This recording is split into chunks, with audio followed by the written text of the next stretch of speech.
नेताजी सुभाषचंद्र बोस आणि ऑस्ट्रियाच्या एमिलीची प्रेमकथा आज आपण बघणार आहोत. नेताजी सुभाषचंद्र बोस आणि ऑस्ट्रियाच्या एमिलीची प्रेमकथा. साल होतं 1934चं.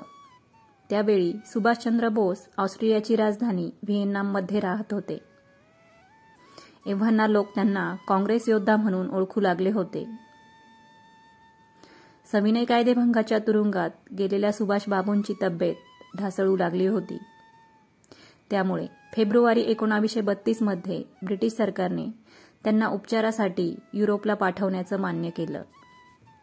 मात्र या उपचाराचा खर्च त्यांच्या कुटुंबियांनाच उचलावा लागणार होता. व्हिएन्ना येथे उपचार सुरू असतानाच त्यांनी युरोपमध्ये राहणाऱ्या भारतीय विद्यार्थ्यांना स्वातंत्र्याच्या लढ्यासाठी एकत्र करण्याचा निर्णय घेतला. यावेळी एका युरोपियन प्रकाशकाने त्यांना द इंडियन स्ट्रगल हे पुस्तक लिहिण्याचं काम सोपवलं. हे पुस्तक लिहिण्यासाठी त्यांना टायपिंगबरोबरच इंग्रजी जाणणाऱ्या सहकार्याची गरज भासू लागली. बोस यांचे मित्र डॉक्टर माथुर यांनी त्यांना 2 लोकांचा संदर्भ दिला. या दोघांबद्दल मिळालेल्या माहितीच्या आधारे बोस यांनी त्यातल्या त्यात चांगल्या उमेदवाराला बोलवून घेतलं. या मुलाखतीदरम्यान त्यांना हा उमेदवार काही खास वाटला नाही. त्यामुळे त्यांनी दुसऱ्या उमेदवाराला बोलावलं. ही दुसरी उमेदवार होती 23 वर्षाची एमिली शेंकल. या सुंदर ऑस्ट्रियन तरुणीला बोस यांनी नोकरी दिली. जून 1934 पासून एमिली यांनी बोस बाबूंकडे नोकरी करायला सुरुवात केली. 1934 मध्ये सुभाषचंद्र बोस 37 वर्षांचे होते. एमिलीला भेटण्यापूर्वी त्यांचं चित्त फक्त देशाला स्वातंत्र्य मिळवून देण्यावर एकवटलं होतं. पण एमिलीने त्यांच्या आयुष्यात जे प्रेमाचं वादळ आणलं, ज्याची कल्पना सुभाषचंद्र बोस यांना आलीच नाही. सुभाष बाबूंच्या आयुष्यात आलं प्रेमाचं वादळ. सुभाषचंद्र बोस यांचे थोरले बंधू शरदचंद्र बोस यांचे नातू सुगत बोस यांनी सुभाषचंद्र बोस यांच्या जीवनावर his majesty's opponent Subhashchandra Bose and India's struggle against empire हे पुस्तक लिहिलं आहे. त्यात त्यांनी लिहिलंय की एमिलीला भेटल्यानंतर सुभाष यांच्या आयुष्यात नाट्यमय बदल झाला. सुगत बोस यांच्या म्हणण्यानुसार याआधी सुभाषचंद्र बोस यांना लग्नाच्या अनेक संधी चालून आल्या होत्या, पण त्यांनी त्यात रस दाखवला नाही. पण एमिलीच्या सौंदर्याची सुभाष बाबूंवर भुरळ पडली. सुगत बोस यांनी एमिलीचा हवाला देत त्यांच्या पुस्तकात लिहिलं आहे की प्रेमाची सुरुवात सुभाषचंद्र बोस यांच्याकडून झाली. 1934च्या मध्यापासून ते मार्च 1936 पर्यंत ऑस्ट्रिया आणि चेकोस्लोव्हाकियामधल्या आमच्या वास्तव्यादरम्यान आमचे संबंध आणखीन फुलून आले.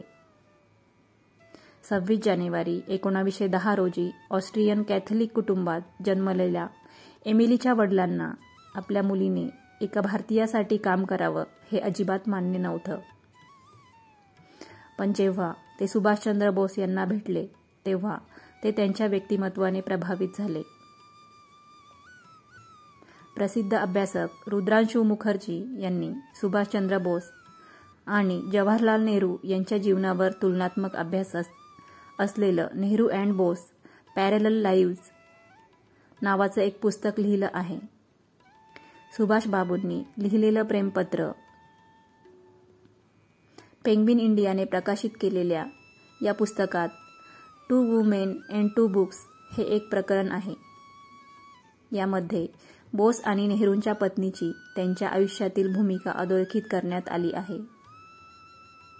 मुखर्जी यांनी त्यात लिहिलं आहे की सुभाष आणि एमिली यांनी सुरुवातीपासूनच हे मान्य केलं होतं की त्यांचं नातं खूप वेगळं आणि खूप कठीण असणार आहे.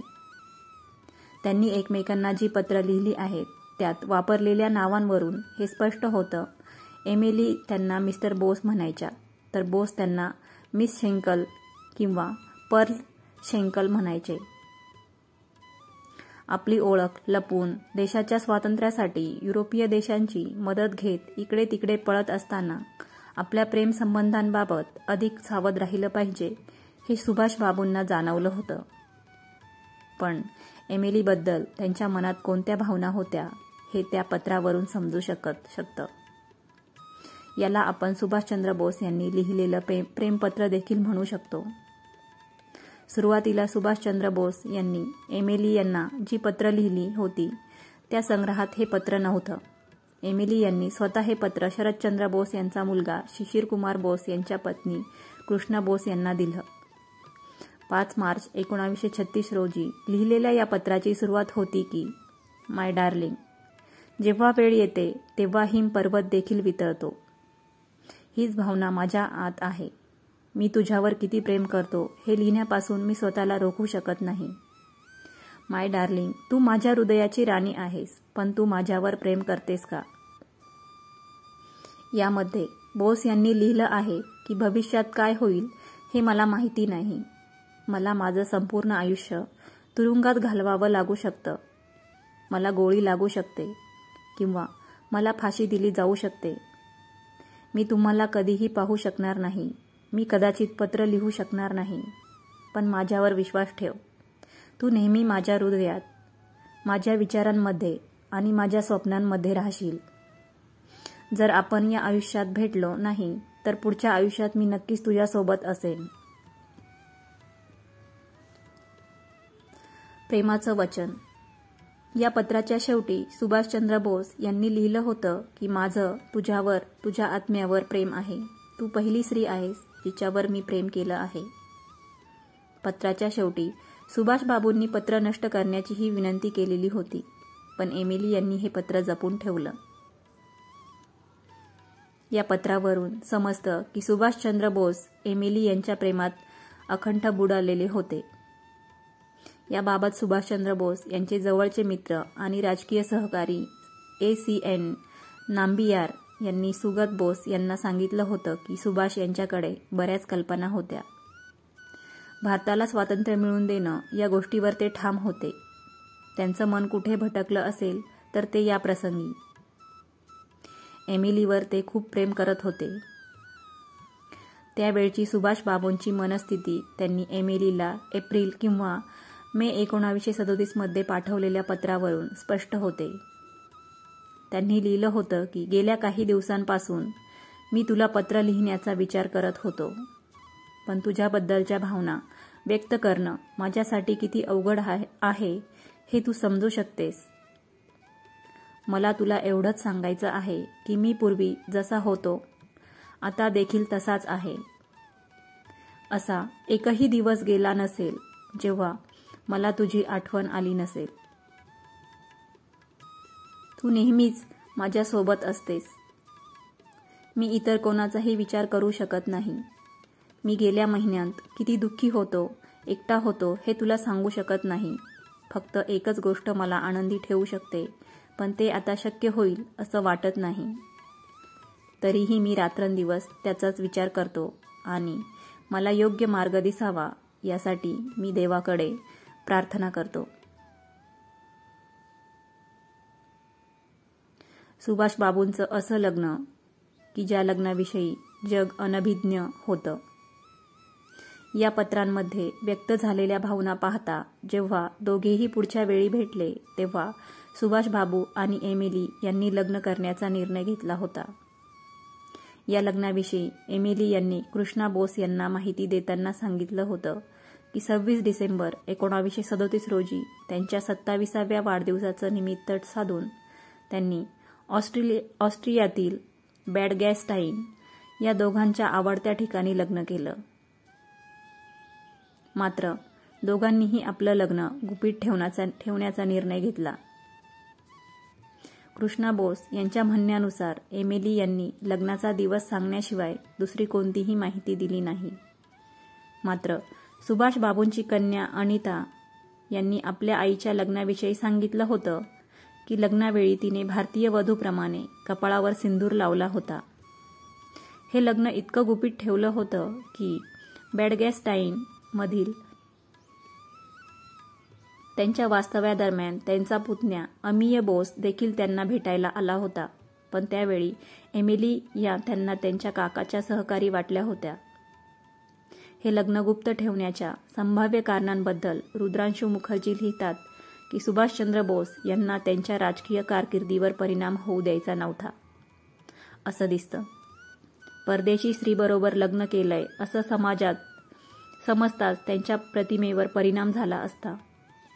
रुद्रांशूची ही शंका 1938 मध्ये सुभाषचंद्र बोस यांची काँग्रेसच्या अध्यक्षपदी निवड झाल्याच्या संदर्भातही पाहायला हवी. प्रख्यात इंग्रजी लेखक आणि शरदचंद्र बोस यांचे सचिव नीरज सी चौधरी यांनी त्यांच्या 1989 साली लिहिलेल्या दाय हँड ग्रेट अँड अनआर्क्ड इंडिया 1921-1951 पुस्तकात म्हटलं आहे की हा त्यांच्या खासगी जीवनाचा एक भाग होता. पण जेव्हा मला माहिती मिळाली तेव्हा मला धक्काच बसला. 3 वेळा खासदार राहिलेल्या आणि शरदचंद्र बोस यांचा मुलगा शिशिर कुमार बोस यांच्या पत्नी कृष्णा बोस यांनी a true love story Emily and Subhash या पुस्तकात सुभाष बाबू आणि एमिली यांच्यातील प्रेमसंबंधांचे तपशीलवार वर्णन केलेले आहे. सुभाषचंद्र बोस एमिलीला वाघीण म्हणायचे, मात्र बुद्धीच्या बाबतीत एमिली सुभाष बाबूंच्या जवळपासही नव्हती आणि सुभाष बाबू वेळोवेळी याचे दाखलेही द्यायचे.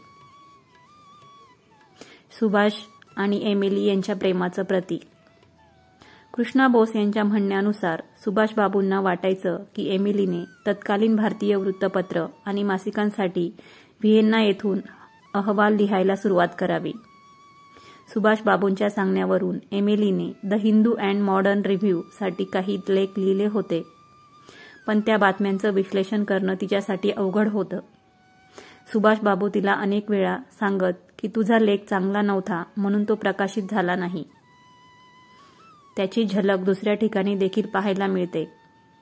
12 ऑगस्ट 1937 साली लिहिलेल्या पत्रात सुभाष बाबू एमिलीला म्हणतात, मी भारताविषयी माहिती देणारी काही पुस्तकं मागवली आहेत, पण ही पुस्तकं तुला देण्यात काही अर्थ आहे असं मला वाटत नाही. तुझ्याकडं जी पुस्तकं आहेत तीही तू वाचलेली नाहीस. जोपर्यंत तुम्ही गंभीर होत नाही तोपर्यंत तुम्हाला वाचनात रस येणार नाही. तुझ्याकडे अनेक विषयांवरची पुस्तकं जमा झाली आहेत, पण तू त्यातलं पान देखील पलटून पाहिलं नसणार हे मला माहिती आहे. एवढं असूनही सुभाषचंद्र बोस आणि एमिली यांचं एकमेकांवर अपार प्रेम होतं. 1934 ते 1945 हा काळ पाहता ते केवळ 12 वर्ष एकत्र होते आणि त्यातही ते 3 वर्षांपेक्षा कमी काळ एकत्र राहू शकले. फक्त 3 वर्षे सोबत राहिले. त्यांच्या प्रेमाचं प्रतीक म्हणून 29 नोव्हेंबर 1942 रोजी एका मुलीचा जन्म झाला. तिचं नाव अनिता ठेवण्यात आले. इटालियन क्रांतिकारी नेते गॅरिबाल्डी यांच्या ब्राझीलमध्ये जन्मलेल्या पत्नी अनिता गॅरिबाल्डी यांच्या नावावरून हे नाव ठेवण्यात आलं होतं. अनिताने आपल्या पतीसोबत अनेक युद्धांमध्ये सहभाग घेतला होता आणि एक शूर सेनानी म्हणून त्यांची ओळख होती. डिसेंबर 1942 मध्ये सुभाष बाबू आपल्या मुलीला पाहण्यासाठी व्हिएन्नामध्ये पोहोचले. त्यानंतर त्यांनी त्यांचे भाऊ शरदचंद्र बोस यांना बंगाली भाषेत लिहिलेल्या पत्रात आपल्या पत्नी आणि मुलीची माहिती दिली. यानंतर सुभाष बाबू मोहिमेवर निघून गेले आणि परत कधीच एमिली आणि अनिताकडे परत आले नाही. पण एमिलीने 1996 पर्यंत सुभाषचंद्र बोस यांच्या आठवणीत दिवस काढले. एक छोट्या टेलिग्राफ हाऊसमध्ये काम करून त्यांनी आपली मुलगी अनिता बोसला वाढवलं. ते एमिली आणि सुभाष बाबूंच्या प्रेमाचं एकमेव प्रतीक होतं. त्या पुढे जर्मनीच्या प्रसिद्ध अर्थतज्ज्ञ बनल्या. या खडतर प्रवासात त्यांनी सुभाषचंद्र बोस यांच्या कुटुंबांकडून कोणतीही मदत घेण्यास नकार केला.